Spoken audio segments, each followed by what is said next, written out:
Otro cuadro, ¿no?, que es un cuadro ya más larvado, más crónico, es la otitis media con efusión, ¿no?, también llamada otitis media serosa, ¿no? En la otitis media serosa ha habido una mala ventilación de la trompa de Eustaquio, ¿no? ¿Se acuerdan que iba hacia la nariz? Entonces los niveles hidroaéreos se observan. Hay burbujas, miren, hay burbujas por dentro del oído medio. No está congestionado, no es un color blanco nacarado, sino es medio amarillento, cetrino. Se puede ver un aumento de la vascularización en la pars tensa. El brillo también se ha movido un poco en cuanto a su posición, entonces eso nos hace sospechar en una otitis media con efusión, sobre todo en los niños que tienen hipertrofia adenoidea, ¿no? Que la adenoides pues nos obstruye a nivel nasofaringeo y no drena adecuadamente por la trompa de Eustaquio los contenidos del oído medio, por eso también hace que se acumule en el oído medio estas secreciones. Tratamiento antibiótico, utilizar gotas nasales, antihistamínicos, ejercicios del Valsalva, ¿no? Y si tenemos nuestra membrana timpánica, que ya la habíamos visto anteriormente, una pregunta que han realizado en esta área es ¿en qué zona no deberíamos de realizar ningún tipo de procedimiento dentro de los cuadrantes, ¿no? Antero superior, posterior inferior, antero inferior. Entonces, como en esta región está la cadena osicular, es la zona que menos debemos de movilizar ni manipular, ¿no? Entonces, si quisiéramos hacer una colocación de tubito de ventilación, por ejemplo, hacerlo en el cuadrante antero inferior, ¿sí? Este tubito, miren, va a estar colocado ahí y vamos a, el objetivo de esto, de utilizar el tubo, es que ventile el oído medio. Primero drenar la secreción y luego este tubito va a cumplir una función de ventilación. El aire va a llegar por ahí, ¿no? Hasta que se desinflame. Este es el tubito, el aire ingresa, pasa por la trompa de Eustaquio y se va recirculando, ¿no? Esto hace la recirculación, el cambio en la proporción de los gases que encontramos en el oído medio, va a ayudar a desinflamar la mucosa de la caja timpánica. ¿Qué pasa si una otitis media aguda no resuelve como esperaríamos? Se nos puede complicar. Tenemos complicaciones de todo tipo y para todos los gustos, desgraciadamente. Se puede complicar con abscesos, con colecciones a nivel del hueso temporal.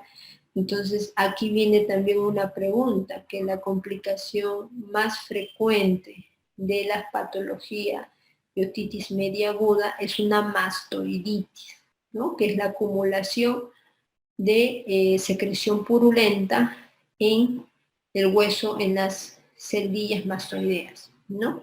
¿Qué otra cosa más puede ocurrir luego de una otitis media aguda? Una perforación timpánica, que se retraiga el tímpano, que se destruyan los osículos, que haya colesteatoma, que haya inflamación de los huesos o parálisis facial, ¿no? Extratemporal, hay abscesos que se pueden formar en los huesos del cráneo, ¿sí?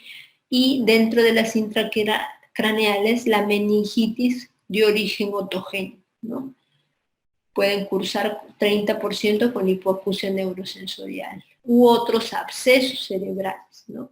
El oído pues está muy en contacto con la base del cráneo y es por ahí que se puede disparar algún tipo de infección y llegar y hacer colecciones en el oído medio.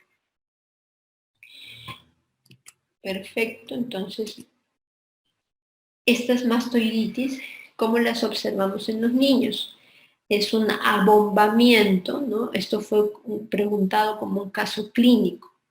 Abombamiento, enrojecimiento, tumefacción de la región retroauricular con despegamiento, así también lo describen.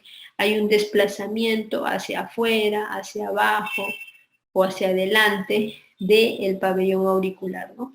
Y si ustedes le toman una tomografía axial, una tomografía de oído, entonces van a observar que estas celdillas se han ocupado. Acá están, las celdas mastoideas están negritas, se ven estos espacios vacíos, es aire, pero aquí ya está ocupado, ¿no? Entonces, eso quiere decir que hay un compromiso ahí. Si ustedes esquemáticamente quisieran verlo, estas celdillas van digiriendo todo el hueso. Los tabiques de la mastoides lo digieren, hacen una sola cavidad llena de secreción y el tratamiento es quirúrgico. El tratamiento de una mastoiditis es quirúrgico. Hay que drenar, hacer una mastoidectomía. Muy bien, este es un oído sano, del oído es el lado izquierdo. Miren la orientación del mango del martillo, el triángulo luminoso, y esto es lo normal y esto es lo patológico, ¿no? Cuando ustedes se encuentren con estos tipos de perforaciones, ustedes tienen que describirlas, ¿no? Miren, acá está afectado pars tensa, aquí ya marginal, porque está cogiendo el ánulus, y aquí hay una perforación atical, ¿no? Probablemente que sea de origen colesteatomatoso. Eso también tienen que describir cuando vean a un paciente. Ahora, si queremos comparar las otitis, pues hay desde periodos cortos, más largos, hasta pues los que duran años, 20, 30 años, y el paciente recién viene por su colesteatoma.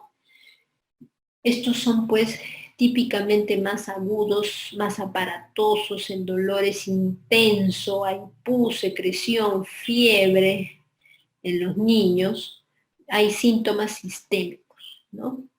Es más frecuente en los niños, manejo oral. Acuérdense, amoxicilina de 80-90 miligramos por kilogramo día. Otitis media serosa es más larvado, provoca hipoacusia, es la causa más frecuente de hipoacusia en niños, y hay que observarlo o drenarlo con un tubo de ventilación. Mientras que la otitis media supurativa, ya vemos una perforación, baja audición, hay secreción pero no hay mal olor. Adolescentes adultos, cirugía y gotas. Pero el colesteatoma sí o sí es quirúrgico, ustedes se dan cuenta. Es más en adultos por la larga data que ha esperado el paciente, aunque también hay colesteatomas congénitos, hay que aclarar, cuando ya es parte de una mala migración de los componentes del oído y el niño ya comienza a hacer estos síntomas, ¿no? Entonces ahí hay que operar. Y se operan niños también de colesteatoma. Muy bien, hay hipoacusia y hay otorrea, sobre todo maloliente, ¿no? Algo básico dentro de los test que les pueden preguntar o que se realizan dentro de otorrino es el test de Riné y el test de Weber. Tienen una marcada diferencia. El test de Riné va a evaluar un solo oído, muchachos, un solo oído. Mientras que el Weber, un solo oído a la vez, quiero decir. O sea, primero evalúo el derecho, termino con el derecho y de ahí evalúo el izquierdo. En cambio, el de Weber me evalúa ambos oídos a la vez. Entonces, si tengo acá mi diapasón, que se encarga de vibrar, ¿no?, a determinada frecuencia, estas ondas sonoras van a ingresar.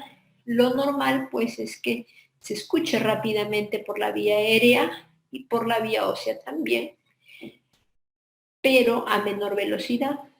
Sin embargo, si tenemos un tapón de cerumen, por ejemplo acá, y estimulamos, vamos a ver que no van a atravesar adecuadamente las ondas sonoras, pero si estimulamos por el hueso mastoideo, sí lo van a sentir en nuestro paciente, ¿no? Entonces eso a mí me dice que es un test de Riné negativo, ¿no? Acuérdense que en test de Riné lo positivo es lo normal. Ustedes, yo, todos los que somos normales, test de Riné positivo bilateral, perfecto, es un oído sano. Pero test de Riné negativo es, por ejemplo, en este caso, ¿no? Cuando ha habido un tapón de cerumen, cuando hay algún problema que me está afectando la conducción, eso es un test de Riné negativo, me hace un test de Riné negativo. El test de Weber, ¿qué es lo normal en el test de Weber? Que cuando yo estimule con vibración en el centro de la cabeza o mordiendo o en el centro de la frente, el paciente lo sienta en ambos lados o de manera indiferente, ¿sí? Solamente si el paciente siente que no, perdón, si el paciente siente que no escucha o que el oído o que el ruido, zumbido o el sonido se va hacia un lado, entonces ahí prestamos atención. Por ejemplo, si este es el peor oído y es un paciente que no está escuchando de este lado, el paciente cuando estimulemos en el centro de la cabeza va a sentir el sonido en esta región. Aquí lo va a sentir porque se transmite por vía ósea, ¿no? Esta vibración se está transmitiendo por vía ósea. Pero si la hipoacusia en este lado fuera neurosensorial, el oído va a sentir mejor el zumbido en el lado izquierdo. Ahí lo va a sentir el paciente, cuando este oído tiene hipoacusia neurosensorial. Perfecto, entonces si tenemos nuestro audiograma, ¿no? ¿Se acuerdan que los pacientes cuando evaluábamos la audición veíamos a cuántos decibeles escuchan, que es como el volumen, y a qué frecuencias lo vamos a medir, desde las frecuencias más graves hasta las frecuencias más agudas? Entonces, si evaluamos aquí a nuestro paciente, vamos a comenzar a marcar de acuerdo a lo que nuestro paciente nos dice. No haya, escucha bien en esta zona, redondito, dependiendo. Pero si el paciente ya pasa los 20 decibeles hacia abajo, estamos hablando de una hipoacusia, ¿sí? Si hay una hipoacusia, yo tengo que determinar si es una hipoacusia conductiva o si es una hipoacusia neurosensorial. Conductiva es cuando la vía ósea está mantenida, está normal, pero la vía aérea se ha caído. Lo normal es que ambas deben de ir a la par, juntas. Cuando hay una caída, por ejemplo aquí que hay un trauma acústico, hay un notch, hay una caída y una recuperación, es típica cuando hay un paciente que se ha expuesto al ruido, a un ruido crónico o se ha expuesto a un ruido como un disparo, una bomba, una explosión. Ustedes le toman una audiometría al paciente y va a salir con esta caída. Si por el contrario están cayendo tanto vía aérea como vía ósea a la vez y con peor discriminación, con peor sensibilidad para los agudos, estamos hablando de una presbiacusia, ¿no? Que es más frecuente en los adultos mayores. Timpanogramas, esto en quienes lo pedimos normalmente si estamos sospechando una otitis media serosa o una otitis media con efusión, o si sospechamos de un paciente con otoesclerosis, ¿no? Cuando la ventana oval se ha fijado a la platina del estribo, ambas están fijas, ahí hay otoesclerosis. La curva normal de la timpanometría es que salga así como un cerrito en el mismo cero. Pero si no hay cerrito y es plano, entonces esto me indica que hay contenido en el oído medio. Puede ser secreción, puede ser pus, puede ser sangre, lo que sea, pero ahí está ocupado el oído medio. Si por el contrario, aquí está el cero y la curva me sale más al lado izquierdo, entonces estoy hablando de una disfunción tubárica, ¿no? Las presiones no se están manejando como se deberían en el oído medio. Este es otro procedimiento que se puede realizar en consultorio a los pacientes. Tipos de hipoacusia, ¿no? Algunas ya les he adelantado, pueden ser conductivas o pueden ser neurosensoriales, ¿no? Conductivo, para que lo recuerden, es todo lo que afecta de la ventana oval hacia lo externo. Y neurosensorial es todo lo que es de la ventana oval hacia adentro. Por eso tenemos este límite. Entonces, conductivo, ¿en quienes encontramos? Si se ha inflamado el conducto auditivo externo, si hay una perforación timpánica, si hay otoesclerosis, cuando se ha fijado la platina a la ventana oval, cuando hay un tapón de cerumen, un cuerpo extraño, hay una hipoacusia conductiva, todo lo que es externo. Cuando hay de repente una mala ventilación de la trompa de Eustaquio, también es conductivo, pero va a ser neurosensorial si la afectación es interna. Acuérdense, sensorio neural o neuro de nervio, cuando se ha afectado el nervio internamente. Por ejemplo, la edad, la presbiacusia. Nuestros nervios a cierto tiempo dejan de funcionar adecuadamente. Entonces nos viene la presbiacusia. Cuando ha habido un trauma acústico, cuando ha habido una hipoacusia súbita de un momento a otro, entonces, o cuando ha habido una fractura aquí muy interna a nivel central, también se pueden cortar estas fibras, ¿no? Zumbidos, ¿no? Es otra patología por la que vienen muchos pacientes, tienen varias causas, subjetivas y objetivas, ¿no? Subjetivas, los pacientes que están perdiendo la audición por producto de la edad, pacientes con traumas acústicos, con enfermedad de Meniere, con schwannomas, es un síntoma que solamente el paciente lo puede percibir. Nadie más que esté a su costado lo siente. Entonces, la perforación timpánica y la otitis media también lo puede ocasionar. Pero objetivas es cuando el médico también lo puede sentir o algún familiar que también lo escucha, cuando hay problemas en los flujos a nivel cardiovascular, cuando hay otoesclerosis, cuando hay problemas de alto gasto cardíaco, un hemangioma o un bulbo yugular alto, son sonidos que el paciente sí los siente y son de manera objetiva, ¿no? Pero a veces hasta el estrés psicológico puede hacer que el paciente tenga zumbido de oído. Parálisis facial, ¿no? Hay debilidad de la musculatura de la expresión facial, como ha habido una alteración en el músculo del estribo, el paciente está escuchando más de lo normal y tiene dolor, ¿no? Hay incapacidad para cerrar el ojo del mismo lado. Dentro de las causas, ¿no? Casi el 75% no tiene una causa exacta.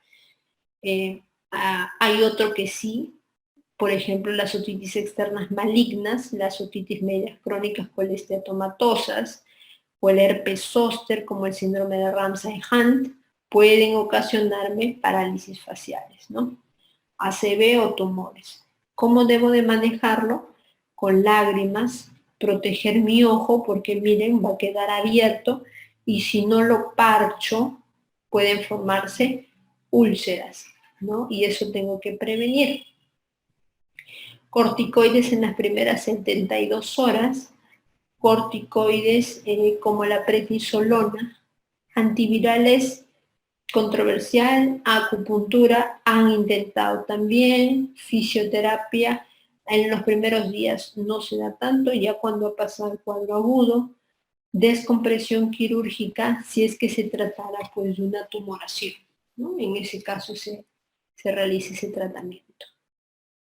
El oído no solamente es audición, sino también equilibrio, ¿no? Y el equilibrio no solamente es oído, sino que también se basa en nuestra vista, en nuestra sensibilidad en las piernas, en las articulaciones y en el oído interno que viene a ser el laberinto, ¿no? Todo esto confluye a nivel del sistema nervioso central y nos da una respuesta, ¿no? A nivel de nuestro sistema musculoesquelético. Nos hace estar firmes, bien posicionados en el espacio para mantener el equilibrio, ¿no? ¿Qué diagnósticos diferenciales de acuerdo al tiempo de duración? Cuando ustedes estén frente a un paciente con vértigo, lo que hay que hacer es preguntar, ¿no? ¿Cuánto tiempo le duran estas crisis? ¿Son segundos, minutos, horas, días, semanas? De acuerdo a la duración, es que yo voy a decir, puede tratarse de un BPPV, puede ser una laberintitis, puede ser desórdenes del sistema nervioso central, esclerosis múltiple u otra patología, ¿no? Por eso es que es muy importante, esto de tiempo no se refiere a cuándo le empezó, no. Se refiere a que cuánto tiempo le dura la crisis de vértigo, cuánto tiempo se sintió mareado, porque de ahí hay momentos en que le pasa el vértigo y de ahí otra vez le puede volver a dar. Ya, a eso nos referimos, ¿no? ¿Cuánto tiempo le duró la crisis? Una buena evaluación de un paciente con vértigo se acompaña de un examen auditivo.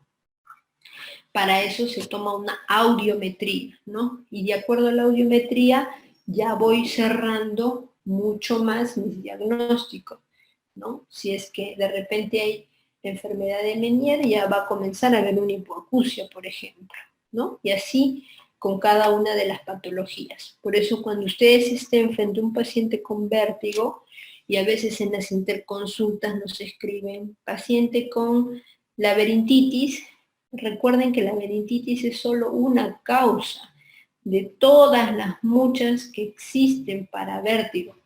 Es preferible que conozcan síndrome vertiginoso, ¿no? Entonces, o no sé, algo más general y que nosotros ya seamos, de acuerdo a la experiencia, que nos orientemos hacia alguna u otra patología, ¿no? Muy bien, el más frecuente de todas las causas que me puede dar el vértigo es el vértigo posicional paroxístico benigno, ¿sí? Este es en promedio, en un centro de referencia en Alemania, el porcentaje de 18.5%, casi la quinta parte, más o menos, de todas las personas que se admiten en una sala de emergencia, tienen el BPPV como causa de su vértigo, ¿no? Y felizmente es lo más sencillo de tratar, ¿no? Con las maniobras. ¿Qué es lo que tiene nuestro paciente? Tiene sensación de giro, de vértigo, de segundos de duración, ¿no? No llega ni al minuto. El paciente tiene movimiento de los ojos, que se conoce como nistagmus, cuando se echa a la cama, cuando se levanta, cuando se gira de un lado a otro. En ese momento siente la molestia. ¿Cómo hacemos el diagnóstico? A través, lo más frecuente que ustedes le pueden preguntar es de Dix-Hallberg, ¿no? Pero acá les apunté de otro, por ejemplo, porque existen muchas maniobras para detectar cada canal específicamente y también existen para el tratamiento otras maniobras, no solamente la de Epley, pero la de Epley es la más utilizada para reposicionar el canal semicircular posterior, que es el más afectado cuando hay BPPV, ¿sí? En la mayoría de los casos. Entonces, al paciente pues en una camilla se coloca la cabecita por debajo del nivel del cuerpo y se realizan movimientos que empiezan desde el oído afectado. El oído afectado luego gira al otro lado, luego lo ponemos boca abajo y terminamos sentando al paciente, ¿no? Lo sentamos a como estaba inicialmente. Entonces ahí realizamos el tratamiento del vértigo posicional. Causas idiopáticas, eso también lo han preguntado. Causa del vértigo posicional es idiopático. Y otra pregunta que hicieron es que dentro de los vértigos es el más frecuente y es el más sencillo de tratar, ¿no? Porque los otros son más crónicos, requieren otros abordajes. Entonces acá tenemos a la enfermedad de Meniere.